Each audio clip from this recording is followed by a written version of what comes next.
के coaching online YouTube channel में आप सभी स्टूडेंट का स्वागत है। आज हम लोग क्लास 10 साइंस में जो पूरे ऑब्जेक्टिव क्वेश्चन लिए गए हैं, जो भी इम्पोर्टेंट क्वेश्चन हैं, जो प्रत्येक वर्ष बोर्ड एग्जाम में आते हैं, पूरे क्वेश्चन को इस वीडियो में हम लोग आप कराएंगे और आप लोग इस वीडियो को ज़रूर देखना, ठीक। और इस वीडियो को अगर आप लोग को ये वीडियो अच्छी लगे तो लाइक, सब्सक्राइब, कमेंट और शेयर कर दीजिएगा। चलो भाई, पहले क्वेश्चन की ओर हम लोग अब बढ़ते हैं। पहला क्वेश्चन क्या दिया है, किस दर्पण की फोकस दूरी ऋणात्मक होती है। क्या दिया भाई क्वेश्चन में, किस दर्पण की फोकस दूरी ऋणात्मक होती है। तो भाई बताइए, ऑप्शन ए समतल दर्पण, ऑप्शन बी अवतल दर्पण, ऑप्शन सी उत्तल दर्पण, ऑप्शन डी इनमें से कोई नहीं। तो बताइए भैया, किस दर्पण की फोकस दूरी क्या होती है, ऋणात्मक होती है। तो आप लोग भाई अवतल दर्पण, उत्तल दर्पण पढ़े ही होंगे, तो हमारा ऑप्शन क्या हो जाएगा, ये अवतल दर्पण। क्योंकि भाई उत्तल दर्पण में सभी वस्तुएं क्या होती हैं, धनात्मक होती हैं। सॉरी, यू का मान हमेशा ऋणात्मक होता है। और अवतल दर्पण में चाहे भाई एफ हो, चाहे बी हो और चाहे यू हो, सभी का मान क्या होता है भाई, ऋणात्मक होता है, ठीक। लेकिन जो हमारा क्या होता है, अवतल दर्पण होता है, इसमें केवल क्या होता है, यू का मान ही क्या होता है भाई, ऋणात्मक होता है, नहीं बाकी सभी क्या होते हैं, धनात्मक होते हैं। देखते हैं भाई, बहुत इंपॉर्टेंट क्वेश्चन है भाई साहब, आप लोग इस पर इम्पोर्टेंट लगा के जाइएगा, क्योंकि ये बहुत बार एग्जाम में पूछ चुका है कि दर्पण की फोकस दूरी या फिर वक्रता त्रिज्या आर में क्या संबंध है। तो आप लोग पढ़े होंगे भाई कि जो क्या होता है, आप लोग क्या पढ़े हैं, ठीक भाई। देखिए, आप लोग पढ़ेंगे कि यह बराबर आर अपान 2, यानी जो फोकस दूरी होती है वह वक्रता त्रिज्या की क्या होती है, आधी होती है। तो भाई बताइए कि इसमें जो फोकस दूरी होती है वो वक्रता त्रिज्या की आधी होती है, तो यह बराबर आर होगा नहीं, यह बराबर आर अपान 2। तो भाई दिखाई देखो, ऑप्शन बी ही आपको दिखाई दे रहा है, यह बराबर आर अपान 2, क्योंकि फोकस दूरी वक्रता त्रिज्या की क्या होती है, आधी होती है। तो यानी हमारा जो राइट आंसर हो जाएगा बी। अगले क्वेश्चन की ओर बढ़ते हैं भाई। क्या दिया है, सामान्य दृष्टि के लिए स्पष्ट दृष्टि की न्यूनतम दूरी क्या है। भाई क्या बोल रहा है क्वेश्चन, भाई सामान्य दृष्टि के लिए स्पष्ट दृष्टि की न्यूनतम दूरी क्या होती है। Option A 25 metre, option B 25 centimetre, option C 25 millimetre, option D इनमें से कोई नहीं। तो भाई सब पता है कि स्पष्ट दृष्टि की न्यूनतम दूरी क्या होती है, 25 मीटर तो हो नहीं सकती, होती क्या भाई 25 सेंटीमीटर। ये हमारा राइट आंसर क्या हो जाएगा, ऑप्शन नंबर बी। अगला क्वेश्चन देखें भाई, क्या श्वेत प्रकाश का कौन सा रंग, ब्रैकेट में दे वर्ण, यानी किसी प्रिज्म से गुजरने के पश्चात सबसे कम झुकता है, सबसे कम झुकता है। तो बताइए भाई, बहुत अच्छा क्वेश्चन पूछा है भाई साहब। तो बताइए भाई, ऑप्शन ए बैगनी, ऑप्शन बी नीला, ऑप्शन सी लाल, ऑप्शन डी पीला। तो बताइए भाई, जो हमारा राइट आंसर हो जाएगा ऑप्शन सी, यानी क्या हो जाएगा, लाल। जो लाल रंग होता है भाई, ये श्वेत प्रकाश क्या प्रिज्म से गुजरने के पश्चात सबसे कम ही झुकता है। क्वेश्चन देखें भाई, मानव आंख की रेटिना द्वारा बनाई गई छवि होती है, मानव आंख की रेटिना द्वारा बनाई गई छवि होती है। तो ऑप्शन ए आभासी और सीधा, ऑप्शन बी वास्तविक और उल्टा, ऑप्शन सी आभासी और उल्टा, ऑप्शन डी वास्तविक और सीधा। तो बताइए भाई कि मानव आंख की रेटिना द्वारा बनाई गई छवि होती है, तो वास्तविक और उल्टा क्या होता है भाई, वास्तविक और उल्टा, यानी जो हमारा बी आंसर है ये क्या हो जाएगा, सही हो जाएगा। क्वेश्चन देखते हैं भाई, क्या दिया, आकाश का रंग नीला प्रतीत होता है, आकाश का रंग नीला प्रतीत होता है। ऑप्शन ए प्रकाश के परावर्तन के कारण, ऑप्शन बी प्रकाश के प्राकिरण के कारण, ऑप्शन सी प्रकाश के अपवर्तन के कारण, ऑप्शन डी इनमें से कोई नहीं। तो बताइए, आकाश का रंग नीला प्रतीत होता है किसके कारण। तो जो हमारा राइट आंसर हो जाएगा ऑप्शन बी, नहीं प्रकाश के प्राकिरण द्वारा। प्रकाश के क्या होता है भाई, प्राकिरण के द्वारा। और आकाश का रंग कैसा प्रतीत होता है, नीला। बढ़ते हैं भाई, किस दर्पण से वस्तु का प्रतिबिंब बड़ा बनता है। क्या दिया भाई क्वेश्चन, किस दर्पण से वस्तु का प्रतिबिंब बड़ा बनता है। ऑप्शन ए समतल दर्पण, ऑप्शन बी अवतल दर्पण, ऑप्शन सी उत्तल दर्पण, ऑप्शन डी इनमें से कोई नहीं। तो बताइए भाई, किस दर्पण से वस्तु का प्रतिबिंब बड़ा बनता है। तो जो हमारा राइट आंसर हो जाएगा ऑप्शन भाई बी, यानी जो अवतल दर्पण होता है वस्तु का प्रतिबिंब इसमें क्या होता है, बड़ा बनता है। वे अगला क्वेश्चन देखते हैं, निम्नलिखित में कौन सा लेंस निकट दृष्टि दोष को ठीक करने के लिए उपयोग किया जाता है। ऑप्शन ए उत्तल लेंस, ऑप्शन बी समोत्तल लेंस, ऑप्शन सी अवतल लेंस, ऑप्शन डी इनमें से कोई नहीं। तो बताइए भैया कि कौन सा लेंस है जो निकट दृष्टि को निकट दृष्टि दोष को ठीक करने के लिए उपयोग किया जाता है। तो क्या हो जाएगा, अवतल लेंस। क्या हो जाएगा भाई, किसका प्रयोग किया जाता है, अवतल लेंस का। आप लोग एक सूत्र पढ़ेंगे, NADU, यानी नाडू, यानी एन से क्या होता है निकट दृष्टि दोष, और ऐसे क्या हो जाएगा, अवतल लेंस। तो भाई निकट दृष्टि दोष में किस लेंस का प्रयोग किया जाता है? अवतल लेंस का। फिर दूर डी से क्या होता है? दूर दृष्टि दोष, और दूर दृष्टि दोष से क्या हो जाएगा भाई? उत्तल लेंस। तो यानी पता है भाई, नाडु को याद रखिएगा। नाडु मतलब ना से निकट दृष्टि दोष में, और ए से क्या अवतल लेंस का प्रयोग किया जाता है, और डी है तो डी से दूर दृष्टि दोष, और यू से क्या हो जाएगा? उत्तल लेंस का प्रयोग किया जाता है। तो देखिए भाई, निकट दृष्टि दोष पूछा है तो भाई निकट दृष्टि दोष कौन लेंस का प्रयोग किया जाता है? अवतल लेंस। तो हमारा जो सी हो जाएगा राइट आंसर हो जाएगा।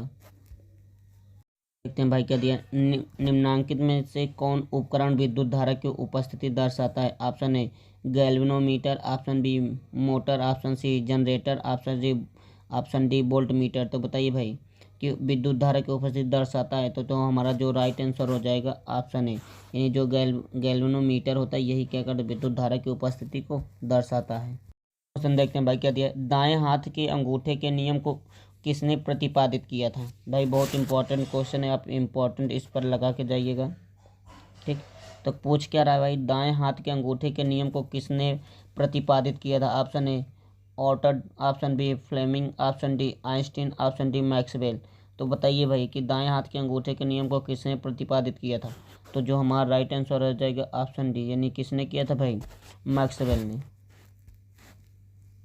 चलिए भाई अगले क्वेश्चन की ओर बढ़ते हैं। क्या दिया भाई?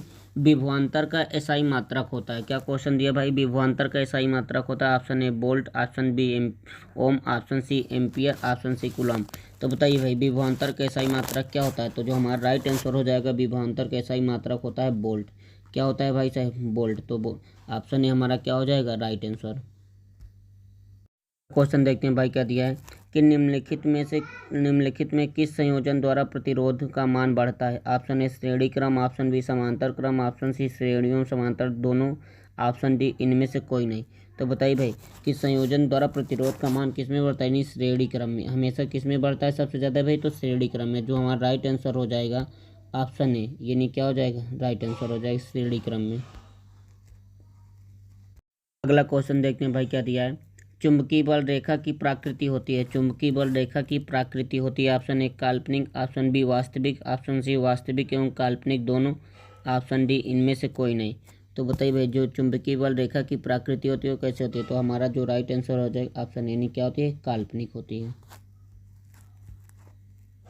अगला क्वेश्चन देखते हैं भाई क्या दिया है। 1 किलोवाट घंटा किसके बराबर होता है? ऑप्शन ए 0.36 गुणे 10 जूल, ऑप्शन बी 1.6 गुणे 10 - 19 जूल, ऑप्शन सी 3.6 गुणे 10 6 जूल, ऑप्शन डी इनमें से कोई नहीं। तो बताइए भाई 1 किलोवाट घंटा किसके बराबर होता है? तो जो हमारा राइट आंसर हो जाएगा ऑप्शन सी। क्या हो जाएगा? Option C. अगला क्वेश्चन देखते हैं भाई क्या दिया है। दिया कि नवीकरणीय ऊर्जा का स्रोत क्या है? नवीकरणीय ऊर्जा का स्रोत क्या है? ऑप्शन ए नाभिकीय ऊर्जा, ऑप्शन बी सौर ऊर्जा, ऑप्शन सी कोयले से प्राप्त ऊर्जा, ऑप्शन डी प्राकृतिक गैस से प्राप्त ऊर्जा। तो बताइए भाई नाभिकीय ऊर्जा, ऑप्शन बी सौर ऊर्जा, ऑप्शन सी कोयले से प्राप्त ऊर्जा, ऑप्शन डी प्राकृतिक गैस से प्राप्त ऊर्जा। तो बताइए कौन हो सकता है? जो हमारा राइट आंसर हो जाएगा ऑप्शन बी नहीं, सौर ऊर्जा।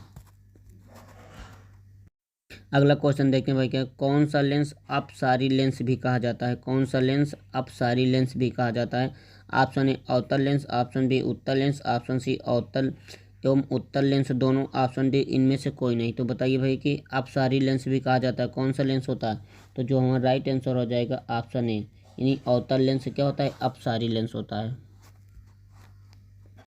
अगला क्वेश्चन देखते हैं भाई। प्रकाश का प्राथमिक वर्ण कौन है? प्रकाश का प्राथमिक वर्ण कौन है? ऑप्शन ए लाल, ऑप्शन बी नीला, ऑप्शन सी हरा, ऑप्शन डी उपरोक्त सभी। तो बताइए भाई कि प्रकाश का प्राथमिक वर्ण कौन सा होता है? ऑप्शन ए लाल, ऑप्शन बी नीला, ऑप्शन सी हरा, ऑप्शन डी उपरोक्त सभी। तो बताइए भाई कौन सा हो सकता है? तो जो हमारा राइट आंसर हो जाए ऑप्शन डी, उपरोक्त सभी। देखते हैं भाई क्या है। निम्नलिखित में से कौन नेत्र का रंगीन भाग होता है? निम्नलिखित में से कौन नेत्र का रंगीन भाग होता है? Option A cornea, option B pupil, option C retina, option D iris. तो बताइए भाई जी नेत्र का रंगीन भाग कौन सा होता है? तो जो हमारा राइट आंसर हो जाएगा ऑप्शन डी, यानी क्या होता है? जो आइरिस होता है यही नेत्र का रंगीन भाग होता है। देखते हैं भाई 19 एक HP बराबर होता है, एक HP बराबर होता है एक 746 वाट, यानी बी 760 वाट, ऑप्शन सी 780 वाट, ऑप्शन डी 550 वाट। बताइए भाई 1 हर्ट्ज पावर बराबर कितना होता है? तो जो हमारा राइट आंसर हो जाएगा नहीं ऑप्शन ए, बहुत इंपॉर्टेंट, 746 वाट। बहुत इंपॉर्टेंट क्वेश्चन है भाई, थे हमेशा पूछा जाता है आपके एग्जाम में। अगला क्वेश्चन देते हैं, जब किसी चालक तार से विद्युत धारा प्रवाहित होती है तो गतिशील कण है। जब किसी चालक तार से विद्युत धारा प्रवाहित होती है तो गतिशील कण है। ऑप्शन ए परमाणु, ऑप्शन बी आयनन, option C proton, option D electron. तो बताइए भाई, तो जो हमारा राइट आंसर हो जाएगा ऑप्शन डी, यानी क्या होता है? इलेक्ट्रॉन होता है। दिए हैं भाई, देखते हैं क्या दिया है। एम्पियर घंटा मात्रक है, क्वेश्चन क्या दिया? एम्पियर घंटा मात्रक। ऑप्शन ए शक्ति का, ऑप्शन बी आवेश का, ऑप्शन सी ऊर्जा का, ऑप्शन डी इनमें से कोई नहीं। तो बताइए भाई एम्पियर घंटा का मात्रक क्या होता है? तो जो हमारा राइट आंसर हो जाएगा बी, यानी आवेश का। किसका होता है? आवेश का। देखते हैं क्या दिया है। निम्नलिखित में कौन सा मात्रक वाट के बराबर है? कह रहा है निम्नलिखित में कौन सा मात्रक वाट के बराबर है? ऑप्शन है जूल प्रति सेकंड, ऑप्शन बी क्या है? Joule into second, option C second बटे जूल, फिर ऑप्शन डी इनमें से कोई नहीं। तो बताइए भाई, तो जो हमारा राइट आंसर हो जाएगा ऑप्शन ए, जूल प्रति सेकंड क्या होता है? ये क्या होता है? मात्रक वाट के क्या होता है? बराबर होता है। अगला क्वेश्चन देखते हैं भाई, क्या दिया? विद्युत धारा का मात्रक है। क्या क्वेश्चन दिया? विद्युत धारा का मात्रक है। Option A ampere, option B volt, option C ohm, option D watt. तो बताइए भाई विद्युत धारा का मात्रक कौन होता है? तो इसको तो सबको पता होगा भाई, जो विद्युत धारा का मात्रक होता है क्या होता है? एम्पियर। देखते हैं भाई क्या दिया है कि ग्लोबल वार्मिंग के लिए उत्तरदायी गैस कौन है? ग्लोबल वार्मिंग के लिए उत्तरदायी गैस कौन है? Option A oxygen, option B ammonia, option C carbon dioxide, option D nitrogen. तो बताइए ग्लोबल वार्मिंग के लिए उत्तरदायी गैस कौन सा होता है? तो जो हमारा राइट आंसर हो जाएगा ऑप्शन सी, यानी कार्बन डाइऑक्साइड। भाई क्या दिया? शरीर में भोजन का पचना किस प्रकार की अपक्रिया है? का क्वेश्चन दिया भाई, शरीर में भोजन का पचना किस प्रकार की अपक्रिया? ऑप्शन ए उपचयन, ऑप्शन बी संयोजन, ऑप्शन सी विस्थापन, ऑप्शन डी अपचयन। तो बताइए भाई कि क्या है, शरीर में भोजन का पचना किस प्रकार की अपक्रिया है? तो जो हमारा राइट आंसर हो जाएगा ऑप्शन ए, यानी उपचयन होता है। देखते हैं भाई क्या दिया? कली चूना पर जब जल डाला जाता है तो अपक्रिया होती है। क्या बोले भाई? कली चूना पर जल डाला जाता है तो अपक्रिया होती है। ऑप्शन ए ऊष्माक्षेपी, ऑप्शन बी ऊष्माशोषी, ऑप्शन सी विस्फोटक, ऑप्शन डी इनमें से कोई नहीं। बताइए भाई कि कली चूना पर जब जल डाला जाता है तो अपक्रिया होती है। तो जो हमारा राइट आंसर हो जाएगा ऑप्शन ए, यानी ऊष्माक्षेपी अपक्रिया होती है। कौन सी अपक्रिया होती है? ऊष्माक्षेपी अपक्रिया होती है। निम्नांकित में कौन सबसे अधिक अपक्रियाशील है? Option A copper, option C, option B mercury, option C क्या होता है भाई? सिल्वर होता है, ऑप्शन डी क्या हो जाएगा? ये सोना। तो बताइए भाई कौन सा ऑप्शन सही है? तो हमारा जो राइट आंसर हो जाएगा ऑप्शन ए, यानी क्या होता है? कापर। कापर क्या होता है भाई? सबसे अधिक अपक्रियाशील होता है। क्वेश्चन देखते हैं भाई क्या दिया? चूना जल का रासायनिक सूत्र है। बताइए भाई, ये तो ऐसे सभी को पता होगा जो चूना जल का रासायनिक सूत्र क्या होता है? तो जो हमारा राइट आंसर हो जाएगा ऑप्शन डी भाई, देख लीजिए कैल्शियम हाइड्रोक्साइड, यही क्या होता है? चूना जल का रासायनिक सूत्र होता है। अगला क्वेश्चन देखते हैं, कोई विलयन लाल लिटमस को नीला कर देता है, उसका पीएच मान होगा। Option A 11, option B 10, option C 5, option D A और बी दोनों। तो हमारा जो राइट आंसर हो जाएगा कि कोई विलयन लिटमस को नीला कर दे उसका पीएच मान क्या होगा? तो ऑप्शन हमारा डी हो जाएगा, ए और बी दोनों होंगे। अगला क्वेश्चन देखते हैं भाई क्या दिया है? एल्काइन में कार्बन कार्बन के बीच कितने सहसंयोजक बंधक होते हैं? Option A 1, option B 2, option C 3, option D 4। तो बताइए भाई कौन कह रहा कार्बन कार्बन के बीच कितने सहसंयोजक बंधक होते हैं? तो हमारा जो राइट आंसर हो जाएगा ऑप्शन कितना हो जाएगा? 3। क्योंकि क्या पूछ भाई? एल्काइन।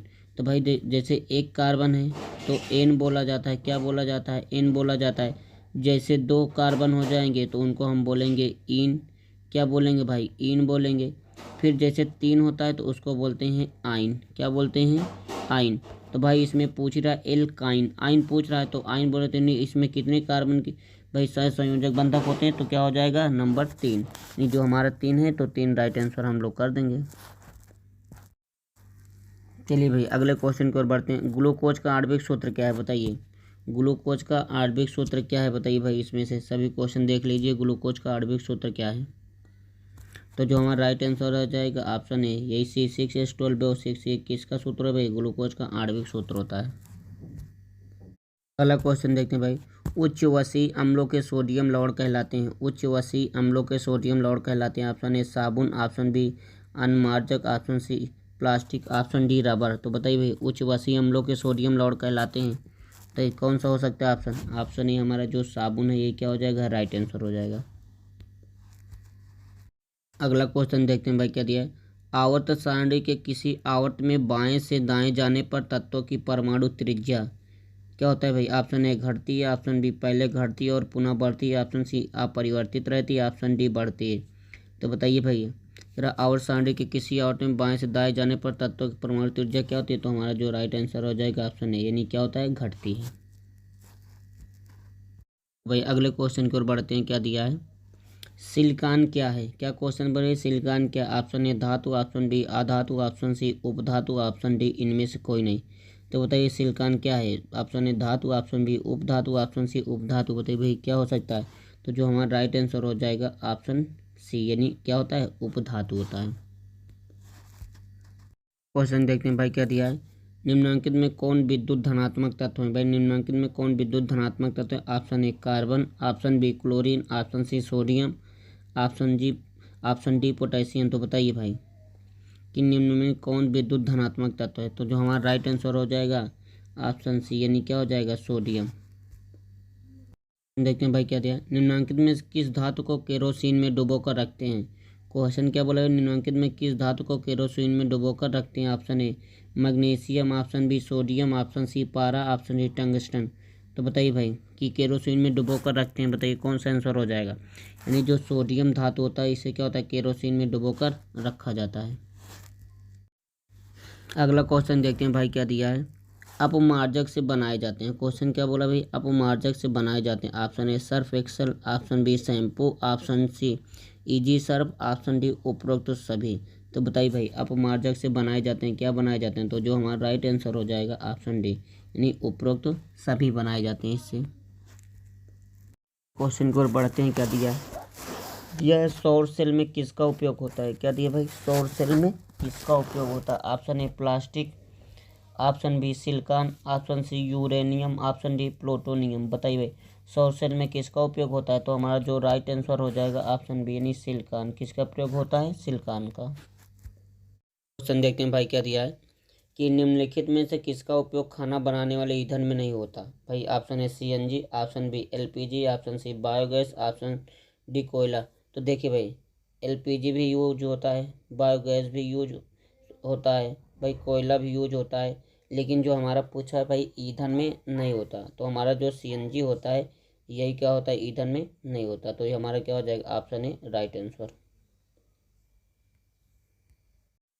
चलिए भैया अगला क्वेश्चन देखते हैं। निम्नलिखित में कौन सा समीकरण संतुलित नहीं है? ऑप्शन है H2+Cl2 2HCl। देखिए भाई हाइड्रोजन दो है, क्लोरीन भी दो है, देखो इसमें दोनों क्या संतुलित हैं। तीसरा देखो पहला भी आपका क्या है? संतुलित है। दूसरा भी आपका क्या है? संतुलित है। तीसरा भी आपका संतुलित है, लेकिन जो सॉरी तीसरा संतुलित है, चौथा संतुलित, लेकिन जो भाई बी नंबर है ये देखो संतुलित नहीं है। तो हमारा राइट आंसर कौन हो जाएगा? बी। पूछा भाई संतुलित नहीं, तो हमारा जो राइट आंसर हो जाएगा बी। अगला क्वेश्चन देखते हैं भाई। उदासीन विलयन का पीएच मान होता है option A 7, option B 8, option C 6, option C 14। भाई यहाँ सॉरी जहाँ सी है यहाँ क्या होना चाहिए? डी होना चाहिए। तो बताइए उदासीन विलयन का पीएच मान कितना होता है? तो हमारा जो राइट आंसर हो जाएगा ऑप्शन कितना हो जाएगा? 7 होता है। क्योंकि भाई अगर 1 से 6 रहेगा तो ये अम्ली होता है। क्या होता है? अम्ली। अगर 7 रहेगा तो ये होता है उदासीन। क्या होता है भाई? उदासीन। अगर भाई 8 से लेकर के 14 तक रहेगा तो ये होता है आपका क्षारीय। ठीक, तो आप याद कर लीजिए कि 1 से 6 रहेगा तो अम्लीय होगा, 7 रहेगा तो भाई उदासीन होगा, और 8 से 14 रहेगा तो क्या रहेगा? क्षारीय। तो भाई क्वेश्चन में पूछा भी है कि उदासीन विलयन का पीएच मान कितना होता है। भाई उदासीन विलयन का पीएच मान कितना हो जाएगा? 7, यानी जो हमारा पहला है ये क्या हो जाएगा? सही हो जाएगा। अगला क्वेश्चन की ओर बढ़ते हुए, निम्नलिखित में कौन दुर्बल अम्ल है? बताइए भाई चारों ऑप्शन देख लीजिए और बताइए इसमें दुर्बल अम्ल कौन हो सकता है? बताइए भाई कौन सा दुर्बल अम्ल हो सकता है? तो जो हमारा राइट आंसर हो जाएगा ऑप्शन सी, यानी एस्टिक अम्ल। जो CH3COOH एस्टिक अम्ल, ये क्या होता है? हमारा दुर्बल अम्ल होता है। तो ये हमारा क्या हो जाएगा? Right answer. अगले क्वेश्चन की ओर बढ़ते हैं। क्रायोलाइट अयस्क का है ऑप्शन ए तांबा का, ऑप्शन बी लोहा का, ऑप्शन सी मैग्नीशियम का, ऑप्शन डी एल्यूमिनियम का। बताइए भाई क्रायोलाइट अयस्क है किसका, तांबा का, लोहा का, मैग्नीशियम का, एल्युमिनियम का। बताइए भाई किसका है, तो हमारा जो क्रायोलाइट है हमेशा किसका किसका आंसर है भाई, एल्युमिनियम का। किसका अयस्क होता है, एल्युमिनियम का। तो यानी जो डी नंबर है क्या हो जाएगा, राइट हो जाएगा। अगले क्वेश्चन की ओर बढ़ते हैं। दिया क्या है, पोटेशियम की परमाणु संख्या कितनी है। Option A 17, option B 18, option यहाँ भी क्या होना चाहिए सी, ठीक, ऑप्शन सी 19, ऑप्शन डी 20। बताइए पोटेशियम की परमाणु की संख्या कितने होता है, तो जो हमारा राइट आंसर हो जाएगा ऑप्शन 19। कितना होता है भाई, ऑप्शन जो सी नंबर है क्या हो जाएगा, राइट आंसर हो जाएगा। अगले क्वेश्चन की ओर बढ़ते हैं। फार्मिक अम्ल का IUPAC नाम है। फार्मिक अम्ल का IUPAC नाम है, बताइए। ऑप्शन ए मेथेनोइक अम्ल, ऑप्शन बी प्रोपेनोइक अम्ल, ऑप्शन सी एथेनोइक अम्ल, ऑप्शन डी इनमें से कोई नहीं। बताइए भाई फार्मिक अम्ल का IUPAC नाम क्या होता है, तो हमारा क्या हो जाएगा राइट आंसर मेथेनोइक अम्ल। आपको भाई IUPAC नाम पढ़ना पड़ेगा तभी ये क्वेश्चन आप सॉल्व कर पाओगे। अगले क्वेश्चन की ओर बढ़ते हैं। एथिल अल्कोहल का अणु सूत्र यानी एथिल अल्कोहल का अणु सूत्र कौन है भाई, इसमें बताइए आप सभी लोग बताइए भाई एथिल अल्कोहल का अणु सूत्र क्या होता है, तो बताइए भाई जो हमारा राइट आंसर हो जाएगा ऑप्शन सी यानी C2H5OH यानी एथिल अल्कोहल का सूत्र होता है। तो भाई अगले सूत्र की ओर बढ़ते हैं। अगले क्वेश्चन की ओर, एल्काइन कौन है बताइए भाई, इसको सभी लोग पढ़े हो तो सॉल्व करिए। एल्काइन कौन है बताइए भाई, कौन सा आंसर हो जाएगा, तो हमारा जो राइट आंसर हो जाएगा ऑप्शन है यानी C2H2 ये क्या होता है, एल्काइल है। चलिए भाई अगले क्वेश्चन की ओर हम लोग पढ़ते हैं। क्वेश्चन पूछा क्या गया है, चीनी का रासायनिक सूत्र है। बताइए भाई चीनी का रासायनिक सूत्र कौन है। ऑप्शन है भैया C6H12O6, इसको तो सभी को पता होगा कि इसका सूत्र है। बी C12H22O11, इसको भी पता होगा। CH3COO, इसको भी सबको पता होगा। CH3CHO किसका सूत्र है, ये सभी चीज़ तो आपको पता ही होगा। बताइए भाई तो चीनी का रासायनिक सूत्र कौन हो जाएगा। पहला तो कभी हो नहीं सकता क्योंकि ग्लूकोज का है, तीसरा तो कभी हो नहीं सकता, चौथा तो कभी होगा नहीं, तो आपका बचेगा क्या भाई चीनी का सूत्र, तो हमारा जो राइट आंसर हो जाएगा बी नंबर यानी C12H22O11। बढ़ते हैं भाई क्या दिया है, एसिटिलीन में कार्बन कार्बन के बीच सहसंयोजक बंधन की संख्या है 5, 7, 2, 3। तो बताइए भाई कौन से बीच सहसंयोजक बंधन की संख्या है कितना, तो आपका जो राइट आंसर हो जाएगा हमेशा कार्बन कार्बन के बीच सहसंयोजक बंधन कितने भी होते हैं भाई, एसिटिलीन पूछा है तो क्या उतना हो जाएगा, 3 हो जाएगा। क्वेश्चन देखते हैं भाई क्या दिया है, श्वसन के अध्ययन के लिए उपयोग किए जाने वाले बीज हैं। श्वसन के अध्ययन के लिए उपयोग किए जाने वाले बीज हैं सूखे बीज, ऑप्शन बी अंकुरित बीज, ऑप्शन सी उबला हुआ बीज, ऑप्शन डी कुचले हुए बीज। तो बताइए भाई श्वसन के अध्ययन के लिए उपयोग किए जाने कौन से बीज होते हैं, तो जो हमारा राइट आंसर हो जाएगा ऑप्शन बी यानी अंकुरित बीज होते हैं। बढ़ते मानव वृक्क किस प्रणाली का एक हिस्सा है। ऑप्शन ए पोषण का, ऑप्शन बी श्वसन का, ऑप्शन सी उत्सर्जन का, ऑप्शन डी परिवहन का। बताइए भाई कौन सा आंसर सही है इसका। करें मानव वृक्क किस प्रणाली का एक हिस्सा है, तो हमारा जो राइट आंसर हो जाएगा नहीं ऑप्शन सी उत्सर्जन का होता है। क्वेश्चन की ओर बढ़ते हैं। पौधों में जाइलम निम्नलिखित में से किसके परिवहन के लिए जिम्मेदार है। ऑप्शन ए पानी, ऑप्शन बी भोजन, option C amino acid, option D oxygen. तो बताइए पौधों में जाइलम होता किसके लिए भाई, तो जो हमारा राइट आंसर हो जाएगा ऑप्शन ए पानी के लिए, फ्लोएम में होता तो भोजन के लिए होता। अगले क्वेश्चन को बढ़ते हैं। श्वसन के दौरान कौन सी गैस निकलती है। क्वेश्चन क्या दिया हुआ है, श्वसन के दौरान कौन सी गैस निकलती है। Option A carbon dioxide, option B carbon monoxide, option C nitrogen, option D oxygen. तो बताइए भाई कि जब हम श्वसन के दौरान सांस लेने के दौरान कौन सी गैस निकलती है, तो हमारा जो राइट आंसर हो जाएगा कार्बन डाइऑक्साइड। भाई अगले क्वेश्चन को पढ़ते हैं। फलों के पकने को निम्न में से किससे नियंत्रित किया जाता है। ऑप्शन ए ऑक्सीजन से, ऑप्शन बी जिबरेलिन्स से, ऑप्शन सी इथिलीन से, ऑप्शन डी साइटोकाइनिन से। तो बताइए भाई फलों के पकने को निम्न में से किससे नियंत्रित किया जाता है? तो बताइए इसका आंसर क्या हो सकता है भाई? तो जो हमारा राइट आंसर हो जाएगा सी यानी इथिलीन से। और बढ़ते हैं, न्यूरॉन का वह हिस्सा जहां जानकारी हासिल की जाती है। Option A dendrite, option B तंत्रिकांश, ऑप्शन सी कोशिका पिंड, ऑप्शन डी तंत्रिका अंत। बताइए कि न्यूरॉन का वह हिस्सा जहां जानकारी हासिल की जाती है। तो हमारा राइट आंसर क्या हो जाएगा? ऑप्शन ए डेंड्राइट में क्या होता है? न्यूरॉन का हिस्से की जानकारी प्राप्त होती है। क्वेश्चन को पढ़ते हैं, निम्नलिखित में से कौन आपातकाल का हार्मोन है? आपातकाल का हार्मोन ऑप्शन है adrenaline, option B oestrogen, option C parathormone, option D calcitonin. बताइए भाई कौन सा आपका राइट आंसर हो सकता है? तो हमारा जो ऑप्शन है भाई एड्रेनालिन, यही क्या है राइट आंसर, आपातकाल का हार्मोन है।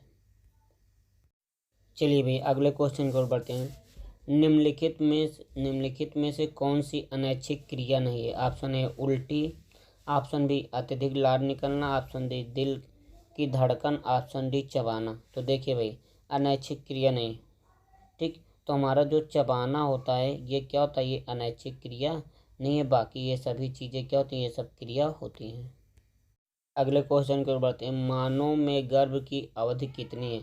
ऑप्शन ए 270 दिन, फिर ऑप्शन 290 दिन, ऑप्शन सी 200 दिन, ऑप्शन डी 245 दिन। तो बताइए भाई मानव में गर्भ की अवधि कितने दिन है? तो जो हमारा राइट आंसर हो जाएगा 270 दिन। कितना दिन होता है भाई? 270 दिन।